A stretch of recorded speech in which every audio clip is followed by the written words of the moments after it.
नमस्कार, आदाब। आप देख रहे हैं सीआईबी समाचार।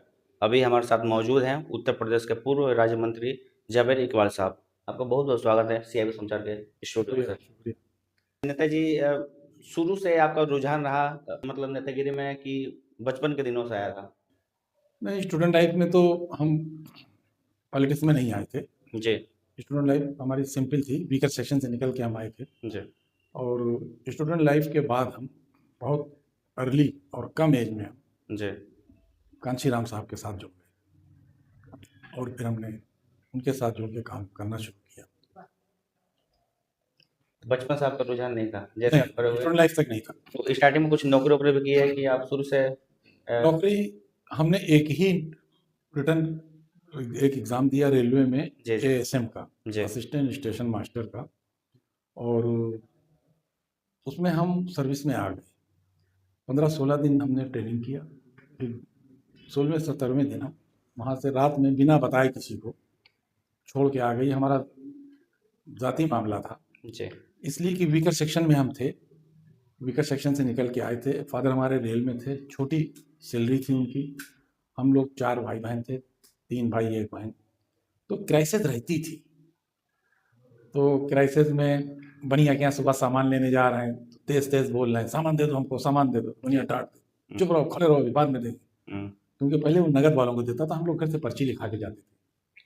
तो फिर कहे, "अच्छा आओ पर्ची लाओ।" तो पर्ची लेके सामान देता था। कपड़े इन्हीं में से बन पाते थे, बीच में कपड़े भी नहीं बन पाते थे।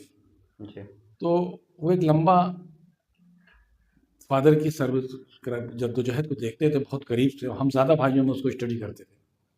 तो वो 16 दिन तक मैं रात भर सो नहीं पाता था जी, कि अब हम भी सर्विस में आ गए, अब हम भी पापा बन जाएँगे, पहली गिनेंगे, फिर तनख्वाह लाएँगे तो दूध वाले को देंगे, तो बनिया को देंगे, तो कपड़े वाले को देंगे, जी। तो पैसा उसी में सब खत्म हो जाएगा। तो वो एक दबाव सा था। फिर मैंने उसको सर्विस छोड़ दी, छोड़ के आगे फिर बिजनेस किया, पॉलिटिक्स में आए और आज जहाँ हैं आप लोग देख रहे बताया जाता है कि आप अतीक अहमद के सामने चुनाव लड़ रहे थे। हैं। 2002 की बात है, जी, एक की जी, विधानसभा का चुनाव की तैयारी बहुजन समाज पार्टी कर रही थी। मैं बहुजन समाज पार्टी में था, जी, कांशीराम साहब के मूवमेंट में जुड़ गया था। Allahabad PT Tandon park, KP ground पे, जी, एक बहुत बड़ा ग्राउंड है, वहाँ मायावती जी की रैली थी।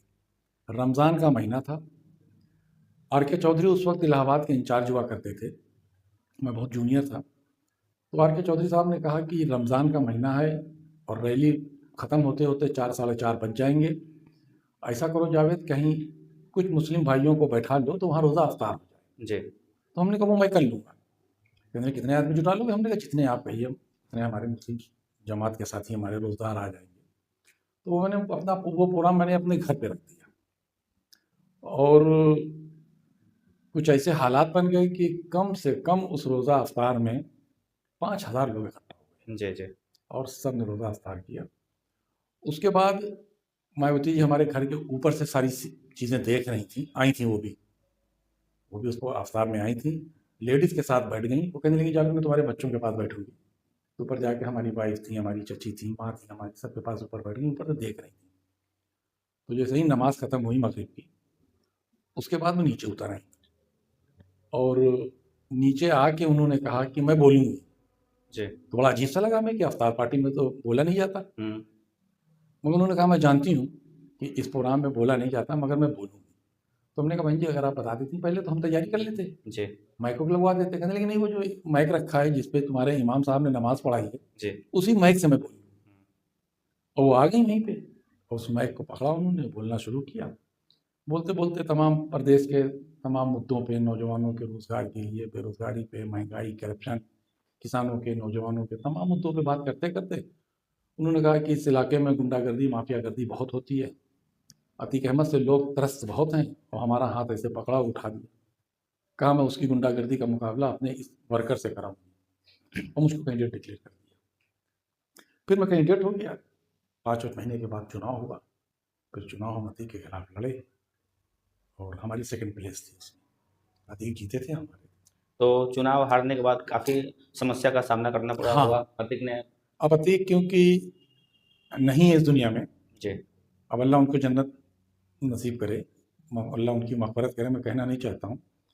मगर उनके मामला कुछ ठीक नहीं थे, कुछ क्या ज़्यादा ठीक नहीं थे। जो भी उनके सामने आ जाता था उस पर वो अटैक करके बिल्कुल मिटा देना चाहते थे, और उन्होंने हमारे ऊपर भी अटैक कराया। उसमें हमारा एक प्राइवेट गनर था, वो मौके पे मरा, मुकदमा चला 307 का। हालात हमारे उनके बीच में बहुत ज़्यादा बिगड़ गए थे, पर अब उस मुद्दे पे मैं कुछ कहना नहीं चाहता, इसलिए कि वो है नहीं हम लोगों के बीच जी, में। जी। बताया जाता है कि जब उस समय हत्या हुआ था आपके गनर का, उसके बाद काफ़ी एस्कॉर्ट आपकी बढ़ा दी गई थी। सिक्योरिटी तो उनके चुनाव लड़ने के बाद से कभी मायावती जी की सरकार बनती थी, कभी बीजेपी की बनती थी, बीच में एक बार नेताजी भी मुख्यमंत्री बने, माननीय मुलायम सिंह जी भी। सिक्योरिटी लगातार रहती थी हमारी, जी। आपकी 4 गनर, 2 गनर, 6 गनर, हुँ, इतने गनर हमारे साथ चलते थे सिक्योरिटी। उस टाइम हमारी सिक्योरिटी कम कर दी गई थी। जिस टाइम हमारे ऊपर अटैक हुआ है, जी, उस टाइम लोकल कुछ अधिकारी थे, अब अधिकारियों का मूड था, उन लोगों ने कुछ शासन में रिपोर्ट भेज दी, तो उसके बाद सारी सिक्योरिटी विड्रॉ कर दी गई थी। हमारे प्राइवेट 2 गनर हमारे साथ चलते थे। उस अटैक में एक गनर हमारा, शहजादे जिसका नाम जी। था, वो मौके पे मार दिया गया।